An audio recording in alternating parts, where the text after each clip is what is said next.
Carlos, welcome to High Performance. Thank you very much. How are you? I'm very well, thank you. Look, I'm sure you get asked to do a lot of podcasts, a lot of shows, a lot of interviews. Why did you say yes to this one? Yeah, you're right. Nowadays, I think podcasts are a bit the order of the day. I think it's an industry that is growing massively, but I actually enjoy it a lot. I actually listen to a lot of podcasts, and I like how it gives me the opportunity to maybe express myself a little better. I always say I almost speak too much. I sometimes elaborate a bit too much, and maybe the podcast format is the right one for me in that sense. But this one, I like talking about sports, fitness, sports psychology, motorsports. Obviously, I guess we're going to talk about a bit and F1. But yeah, if there's any of these topics, I'm up for a good conversation. Well, why don't we start then with the sports psychology, because you've been through the most incredible 18 months. Challenging without any doubt, pretty turbulent. I'm sure there were some difficult and dark moments. How are you doing now? I'm in a very happy place right now. I found in Williams, a race team and a family that is working towards, I think, a very challenging target, which is making Williams competitive again. I think we're on the right path. I think if you look at the last 5-6 months of this team, it's been incredibly good, and I think it surprised more than a few people out there. And that gives me the happiness, but also the tranquility that I've chosen well about my future. Because last year at this stage, I was still thinking about where I was going to be next year and how my life is going to turn out to be in my after Ferrari life. And had a few options in the table. It was a difficult moment, but if you would have told me a year ago that this is how life would turn out to be, I would actually be very happy. So do you think you're a better driver and a better person for what you've been through?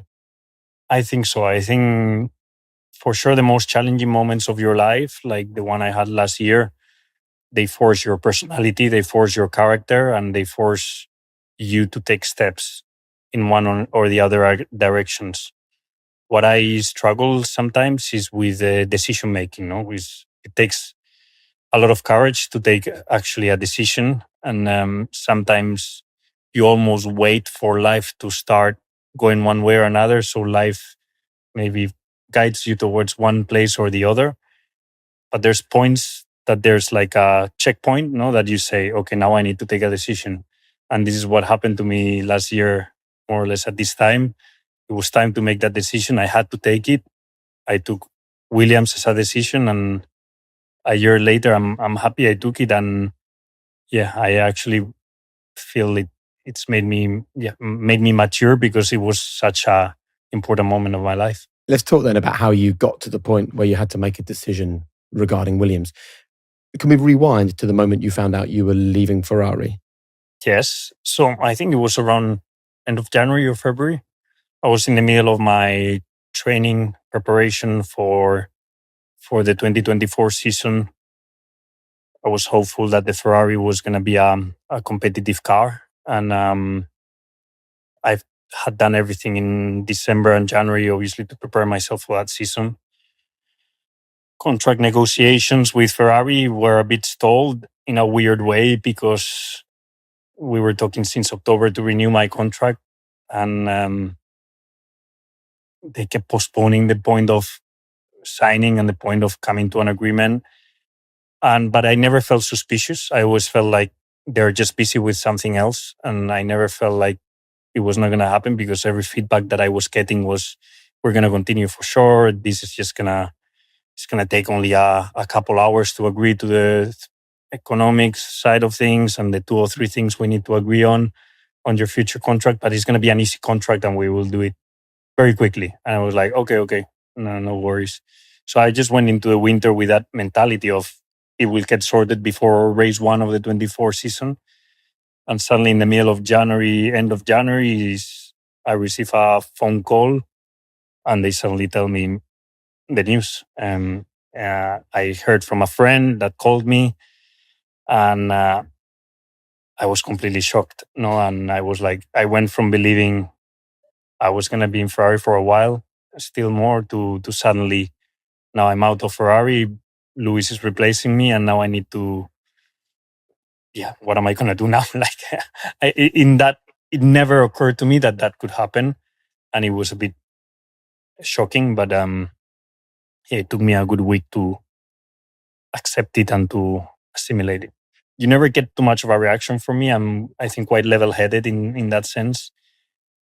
But that gave me a bit of a kick, and I think it made me a better athlete, a better driver. And what came out of me in March, April, May was probably the best version of myself as a racing driver to date.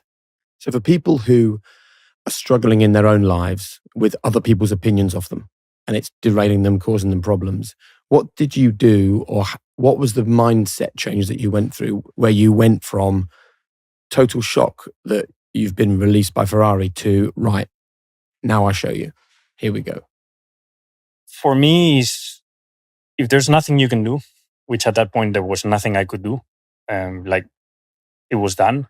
There's no 1% of still convincing, or there was zero chance. The contract was signed, I was out. Next thing, what is the next possible thing that I can do? Which is look at different options, my next options. Obviously, I called everyone. If you have a 5-10% chance, I would still try and fight for it. But the moment you have zero chance, you need to move on, and you need to sit for your next option and try and prove yourself. And you scored the most points you've ever scored in a Formula One season last season. 9 podiums, 2 wins. I don't know the stats. Those I think they're right. Thank you for the stats. I just know I started the season very strong in Bahrain. I made a podium in the first race. A track where I'm never stellar, but I did a good race, a few overtakes, podium. And I went to Jeddah. And then my appendix decided it was the right time in my career to show up. And the appendix infection showed up. I had to miss that race. And are you thinking at that point, hold on, I need all the races I can get now to show the world what I can do? That is exactly what I thought. It's like life is hitting me hard for some reason in 2024. For some reason, they've decided this is my character building year.